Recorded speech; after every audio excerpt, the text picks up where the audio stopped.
আসসালামু আলাইকুম সবাইকে। আমরা তোমাদেরকে অলরেডি বোটানি সাজেশনটা পিডিএফটা তোমাদেরকে প্রোভাইড করছি, অর্থাৎ ক্লাসটা প্রোভাইড করছি। আজকে আমরা সবচাইতে প্রিসাইজ এবং কমন উপযোগী জুলজি সাজেশনটা দিব। একটু জাস্ট কষ্ট করে 10-15 মিনিট ভিডিওটা দেখো, কারণ আমি শুধু সাজেশনই দিব না, কিছু গুরুত্বপূর্ণ কথা তোমাদেরকে বলবো। এবং অবশ্যই অবশ্যই ডিসক্রিপশন বক্সে পিডিএফটার লিংক দেওয়া থাকবে, পিডিএফটা ডাউনলোড করে নিবা। চলো আমরা শুরু করি। দেখো, আমি যেভাবে তোমাদেরকে ফার্স্টে পড়াই সেটা হচ্ছে ফার্স্টে আমরা কিভাবে সাজেশনটা ফলো করবে, অ্যাপ্রোচটা কি হবে, যে একদিনের মধ্যে আমরা কিভাবে আমাদের টোটাল জুলজিটা শেষ করব সেটা নিয়ে আগে ফার্স্টে কথা বলি। 1 নম্বর কথা হচ্ছে, তুমি বললাম এখন সব টপিক কভার করতে পারবে না একদিনে, তার মানে কি পড়তে হবে, সাজেশন ভিত্তিক। প্রথমে সাজেশন ভিত্তিক টপিকটা আমি আগে পড়বো।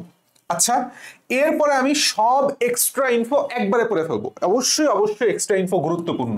কেউ যদি শেষ মুহূর্তে এসে এক্সট্রা ইনফো যদি নজর না দাও ভাই, ভুল হবে, ভুল হবে। এক্সট্রা ইনফো খুবই গুরুত্বপূর্ণ। এর জন্য ডিসক্রিপশন বক্সে আর একটা লিঙ্ক দেওয়া থাকবে, যেখানে আমি আলিম স্যার, মাজেদা ম্যাডাম, আলিম স্যার, মাজেদা ম্যাডাম এবং পারভিন ম্যাডাম, নুরি পারভিন ম্যাডাম, এই তিনজনের বই অ্যানালাইসিস করে যেই ইম্পর্টেন্ট ইম্পর্টেন্ট এক্সট্রা ইনফোগুলো আছে সুন্দরভাবে এক্সট্রা ইনফো শিট বানায় রাখছি। সেটা আমাদের ডিসক্রিপশন বক্সে, এই ভিডিও ডিসক্রিপশন বক্সে তুমি পেয়ে যাবে। জাস্ট প্রিন্ট আউট করে তুমি একবারে রিভিশন দিতে সর্বোচ্চ 1 থেকে 2 ঘন্টা সময় লাগবে। আচ্ছা আসো, এখন আসো, আলিম স্যার আজিবুর মানে আজিবুর স্যার মানে হচ্ছে নুরি পারভিন ম্যাডাম, অক্ষরপত্রের যে প্রকাশনী, যে সেকেন্ড পেপার বইটা আছে সেটার অ্যাটিপিক্যাল অনুশীলনী প্রশ্ন।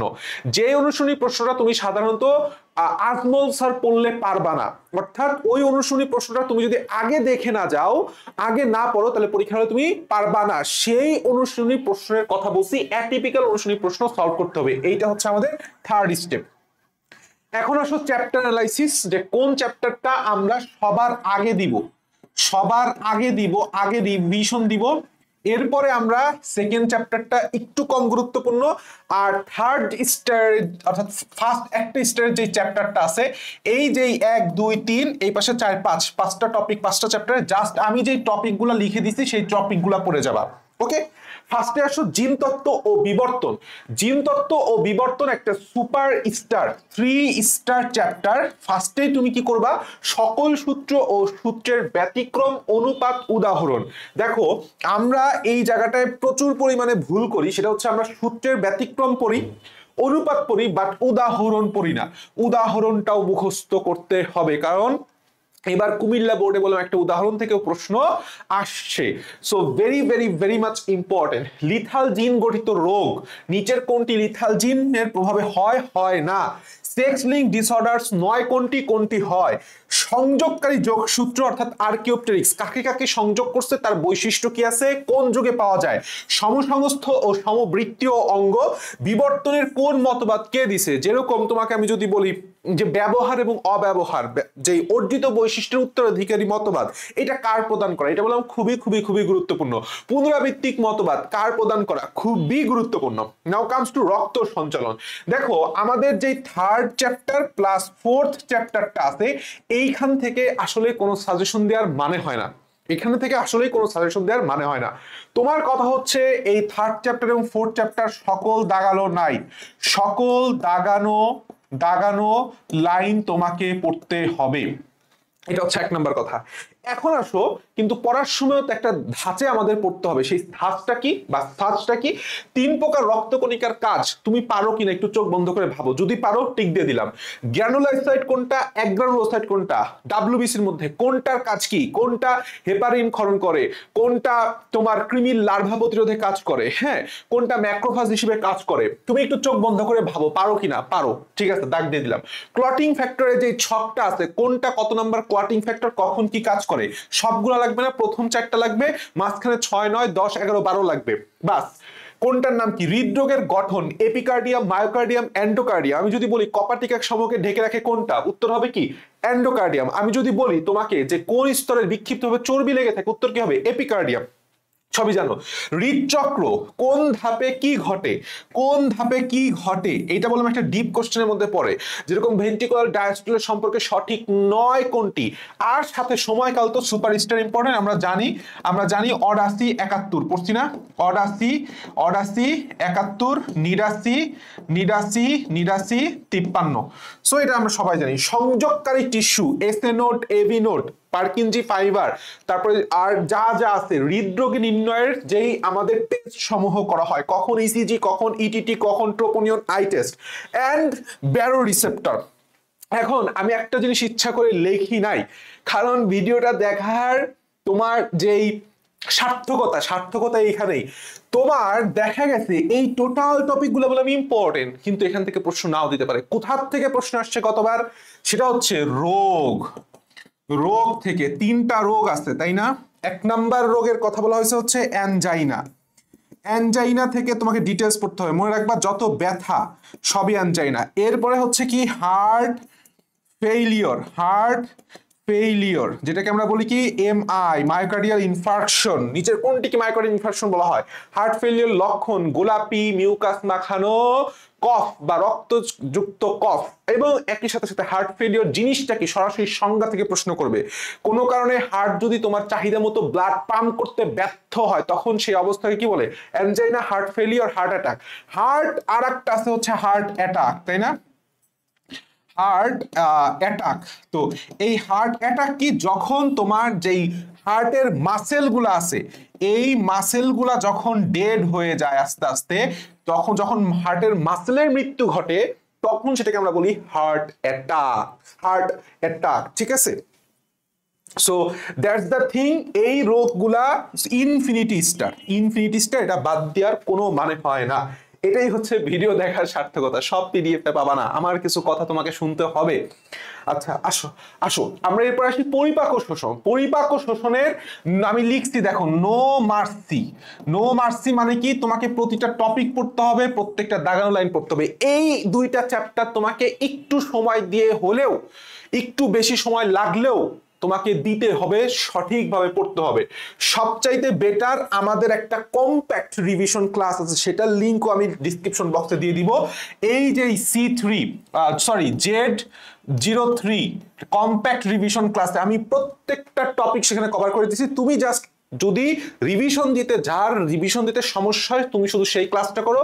যার কমপ্লিট আছে বইটা সুন্দর করে পড়ো, তুমি খালি বই পড়ো। আমরা এখানে কি পড়তেছি?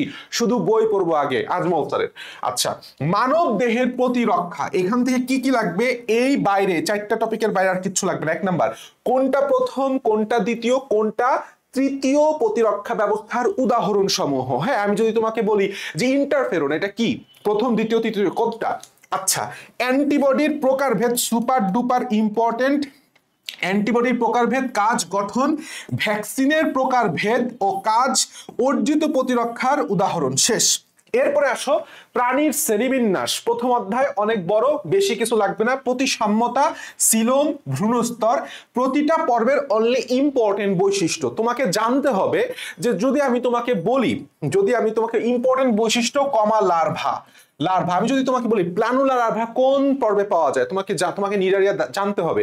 আমি যদি তোমাকে বলি নেফ্রিডিয়াম কোন পর্বে পাওয়া যায়, জানতে হবে। মালপিজিয়ান নালিকা কোন পর্বে পাওয়া যায়, জানতে হবে। কোনটাকে কম্বোজ প্রাণী বলা হয়, তোমাকে জানতে হবে। অর্থাৎ জাস্ট ইম্পর্টেন্ট বৈশিষ্ট্য, সব বৈশিষ্ট্য না।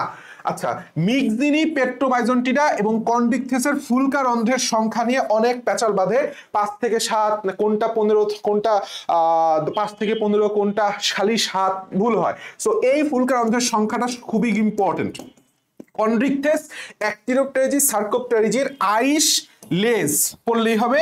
কর্ডাটা পর্বের শ্রেণীসমূহের গুরুত্বপূর্ণ বৈশিষ্ট্য, ম্যামালিয়ার বৈশিষ্ট্য, তোমাকে পড়তে হবে অ্যাভিসের বৈশিষ্ট্য, তোমাকে রেপ্টিলিয়ার বৈশিষ্ট্য। এগুলির ইম্পর্টেন্ট বৈশিষ্ট্য পড়লেই হবে, আর কিছু লাগবে না। আসার পরে হাইড্রা, মেডিকেলের দ্বিতীয় অধ্যায় যেটা জুলজি, দ্বিতীয় অধ্যায় থেকে যদি প্রশ্ন আসে, হাইড্রা থেকে আসার সম্ভাবনা সবচেয়ে বেশি। হাইড্রার কোথা থেকে আসবে? এপিডার্মিস, এন্ডোডার্মিসের কোষ সমূহের নাম এবং তাদের যে কাজ আছে, নামের সাথে মনে রাখতে হবে তাদের ফাংশন অর্থাৎ কাজ। আমি যদি তোমাকে বলি নিচের কোনটি হাইড্রার এপিডার্মিসের কোষ নয়, ওকে। আচ্ছা, একটি আদর্শ নিউরোসাইটের গঠন ভেরি মাচ ইম্পর্টেন্ট। হাইড্রার নেমাটোসিস্টের প্রকারভেদ সবসময় এটা 3 স্টার টপিকে থাকে। হাইড্রার চলন এবং মিথুজীবিতা এইটাও 3 স্টার টপিকে থাকে। এগুলি ভুল করা মানে তোমার চান্স মিস হয়ে যাওয়া। চলন এবং অঙ্গচলনা সুপার ডুপার ইম্পর্টেন্ট অধ্যায় এইবারের ভর্তি পরীক্ষার জন্য। বিভিন্ন অস্থির সংখ্যা আইসে বসে আছে, এই প্রশ্নটা এসে বসে আছে। বিভিন্ন অস্থির সংখ্যা, বিভিন্ন ফসা, বিভিন্ন প্রসেস এবং গুরুত্বপূর্ণ অস্থি হিউমেরাস ও ফিমার এবং স্টার্নামের গঠন বৈশিষ্ট্য। আমি যদি তোমাকে বলি যে হিউমেরাসের হেড কোথায় লাগানো থাকে, আমি যদি তোমাকে বলি ফিমারের হেড কোথায় লাগানো থাকে, তাই না? একটা হচ্ছে গ্লিনয়েড ক্যাভিটি, এই যে গ্লিনয়েড ক্যাভিটি কোনটা, তারপরে ফিমারের হেড কোথায় লাগানো থাকে, অ্যাসিটাবুলামে লাগানো থাকে। হিউমেরাসে একটা ডেল্টয়েড রিজ পাওয়া যায়। আমাদের সবচেয়ে বৃহৎ অস্থি হচ্ছে ফিমার। এই গুরুত্বপূর্ণ বৈশিষ্ট্যগুলো তোমাকে জানতে হবে, সাথে সাথে জানতে হবে। আমি যদি তোমাকে বলি অ্যাক্রোমিয়াল প্রসেস পাওয়া যায় কোন অস্থিতে, উত্তর হচ্ছে স্ক্যাপুলা। আমি যদি তোমাকে বলি স্পাইনাস প্রসেস পাওয়া যায় কোথায়, উত্তর হচ্ছে তোমার ভার্টিব্রা। এই জিনিসগুলো জানতে হবে ভাই। এখন আসলে তরুণাস্থির প্রকারভেদ খুবই ইম্পর্টেন্ট। 3 প্রকার পেশির যে একটা ছক দেখবা, তোমার বেশি পদ্ধতি পাওয়া লাগবে না, তোমাকে ছক জানতে হবে। সবচেয়ে ইম্পর্টেন্ট হচ্ছে উদাহরণ। আমি যদি তোমাকে বলি নিচের কোথায় কোথায় অনৈচ্ছিক বা অমসৃণ পেশি পাওয়া যায়, বা নিচের কোথায় মসৃণ পেশি পাওয়া যায়, এই উদাহরণগুলো তোমাকে মুখস্থ রাখতে হবে। অস্থিভঙ্গের প্রকারভেদ জাস্ট এর অপর নামগুলো লাগবে, জাস্ট এর অপর নাম। নিচের কোনটিকে যৌগিক অস্থিভঙ্গ, জটিল অস্থিভঙ্গ বলা হয়, চাপা অস্থিভঙ্গ বলা হয়। এইটা শ্বসন ও শ্বাসক্রিয়া খুব ছোট একটা অধ্যায়, 3টা টপিক পড়বা। শ্বাস গ্রহণ, ত্যাগ অঞ্চল, পরিবহন অঞ্চল এবং শ্বসন অঞ্চলের যে প্রকারভেদটা আছে, নিচের কোনটা শ্বসন অঞ্চলে অন্তর্ভুক্ত, পরিবহন অঞ্চল অন্তর্ভুক্ত, নিচের কোনটা তোমার শ্বাস গ্রহণ ও ত্যাগ অঞ্চল অন্তর্ভুক্ত। এরপর আসা হচ্ছে কার্বন ডাইঅক্সাইড পরিবহন, কিসের মাধ্যমে পরিবাহিত হয়, কত %। প্রশ্বাস নিঃশ্বাস বায়ুতে উপস্থিত অক্সিজেন এবং কার্বন ডাইঅক্সাইডের পরিমাণ। বাস, এনাফ। রেচন এবং বর্জ্য নিষ্কাশনের সময় তোমাকে পড়তে হবে রেচন তন্ত্রের গঠন। সবচেয়ে ইম্পর্টেন্ট যে পার্টটা, রেচন তন্ত্রে হরমোনের প্রভাব, যেটা আমাদের বইতে আসলে অসমোরেগুলেশন নামে লেখা আছে। Osmoregulation, okay. So it's very much important.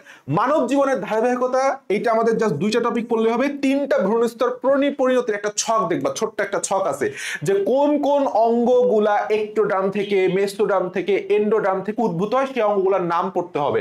আচ্ছা, পুরুষ এবং স্ত্রী প্রজননতন্ত্র একটা গঠন আমাদের জানতে হবে। বাস, এখান থেকে আর কিছু তোমার পড়ার দরকার নাই। চলে আসো রুই মাছ। রুই মাছে কি লাগবে, পাখনা রশ্মি সমূহ, কোন পাখনায় কয়টা রশ্মি থাকে। আর রুই মাছের ধমনীয় শিরাতন্ত্র এবং আই, সেখান থেকে অলরেডি প্রশ্ন আসছে, এবং লেজ, এটা থেকে অলরেডি প্রশ্ন এসে গেছে গতবার। ঘাসফড়িং থেকে তুমি A to Z আবলা ছাবলা কিচ্ছু পড়ার দরকার নাই। তুমি ফার্স্টে ঢুকবা দর্শন কৌশল, কোন আলোতে কিরূপ প্রতিবিম্ব গঠন হয়, স্তিমিত আলোতে কোনটা, মোজাইক নাকি সুপারপজিশন, অ্যাপোজিশন কোনটা, আর একটা হচ্ছে ওমাটিডিয়ামের, যে একটা আদর্শ ওমাটিডিয়ামের গঠন এবং প্রত্যেকটা অংশের কাজ 3 স্টার লেখা আছে। Very much important. লাস্টে আছে হচ্ছে রূপান্তরে হরমোনের ভূমিকা, কোনটা মোল্টিং নিয়ন্ত্রণ করতেছে, কোনটা অ্যাক্টাইসন হরমোন ক্ষরণ করতেছে। It's total about zoology suggestion. খুবই কম্প্যাক্টলি দিছি। তোমার কাজ এরপরে কি হবে, এই বই পড়ার পরে আমার যেই এক্সট্রা ইনফো শিটটা আছে সেটা প্রিন্ট করে পড়ে ফেলো, বা এতদিন যে এক্সট্রা ইনফো পড়ছো সেটা পড়ে ফেলো। আমারটা খুব কম্প্যাক্টলি সাজানো। 3 নম্বরে এসে তুমি জাস্ট ইম্পর্টেন্ট অ্যাটিপিক্যাল অনুশীলনী প্রশ্ন সলভ করবা, যেগুলি তুমি আজমল স্যার পড়েও পারবা না যদি না তুমি সেগুলি আগের থেকে পড়ে থাকো। ঠিক আছে, বেস্ট অফ লাক, টাটা।